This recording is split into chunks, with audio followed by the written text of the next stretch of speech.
Obviously, it was the game that we expected. We knew coming into this we were going to have to bring our A game today and really, stay with the game because when we played these guys enough to know that every game is a battle. It's back and forth. There's momentum swings. And I think you saw today. They got an early one, had some momentum. We were able to answer back, and it just kept going back and forth. And the key to the game for our guys was to really stay with it and stay balanced. And they did that even after they tied it up 4-4 late. Still staying with it, and they believed in each other, and as a coaching staff, we certainly believed in this group that they could get it done. So, couldn't be more prouder of this group right now. How did you describe that goal? I didn't have to do too much there. Two line mates there were in forechecking, and they were working their D down low. I just tried to find an open spot, and Mark Germain made a great pass, and that was about it. What goes through your head? Not too much. Don't miss the net, really. It was pretty well wide open, so just tried to bear down and put her in. You scored a bigger goal than that ever? Nope. I'd say that's probably the one. He scored a few of those, though. I can tell you that. In the last couple of years, in final games, he's got a knack for scoring those. So.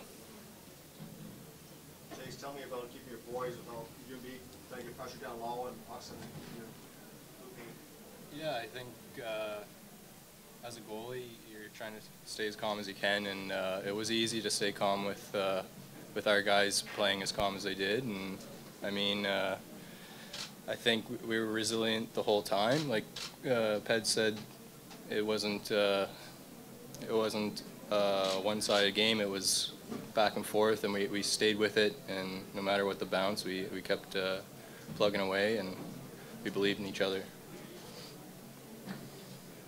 Chase, if you 12 block shots from the guys in front of you today, just how does it help your game? You know that you guys are giving everything up to help you out. It's a huge difference in the games.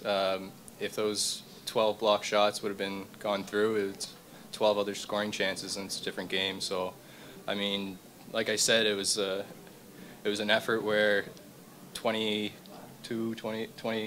players battled the whole time, and we couldn't have done it without every single player. You're one of those guys who block shots that leave up by your head or something at one point. Just tell me about it. Yeah, absolutely. I have a little bit of a different role. I'm more of a kind of a hard-nosed player, so I need to find my role on the team, and if that comes down to blocking shots and taking shots close to the face, then I got to do it. We have a good goalie, we have a good offense, so if that's what I have to do, like I'll do that. If I could just speak to that for a second, it just goes to show you what kind of group we have. We have guys that were top line 25, 30 goal scorers in major junior that come in here, and everyone can't play that role. And a guy like Anthony and Adam, they're foot soldiers, and they do what it takes to win. And we've got a bunch of guys that accept their roles, and it just speaks volumes when guys are, laying their body on the line to block shots and get pucks out and do what it takes. What about the too many men penalties? What happened there? Like, you're lucky to see one, like, maybe a month. Yeah, I thought so too. Yeah. So, like, what was it, like a couple, like, miscues? They said our goalie their goalie wasn't to the bench on one, and you don't see that call very often, but it is what it is. We found a way to get through it. Brad, you just talked about this board. You actually have special teams. You guys count in the major. I've said this over and over again, regular season, playoffs, national championship, special teams makes a difference. And, they had 3 on the power play, a couple off the rush that we weren't very happy with. But, we had one earlier on the power play, and it was good for our PP to get going. And then we had 2 big ones. So, when your PP gets you 3 goals in a game, you usually give yourself a pretty good chance to win. And they were moving it around pretty good today.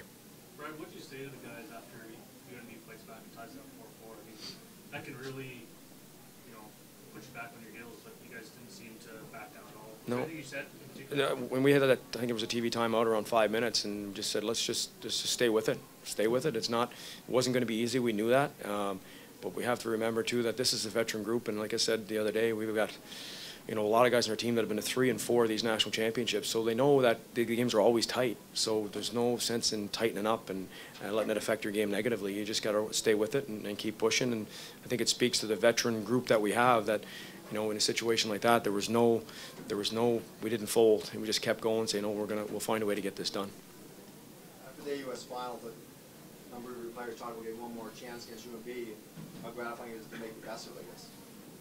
Absolutely. I mean, it's, you know, we weren't happy with our AUS final for different reasons, but again, a pretty proud group that took a lot of pride in celebrating the AUS championship the last 2 years. That was a big deal for us. And winning it not winning it this year was important, and we were really angry about it, and guys had a chip on their shoulder. So ultimately we wanted to come in here and play them one more time. And you know, we're obviously very fortunate that we're moving on tomorrow, and very happy that, you know, we were able to pull this out. UNB got a couple of power play goals early on you, and you have a very highly touted penalty kill.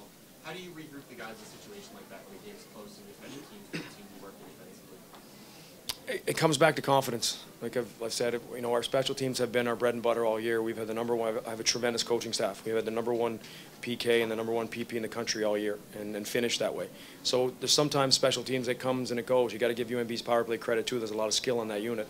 So it's about being confident in your systems and what has worked for you all season. And after they scored those couple on the power play, it wasn't even a big deal for our guys. We said we'll be better next time, and we had some good kills after that.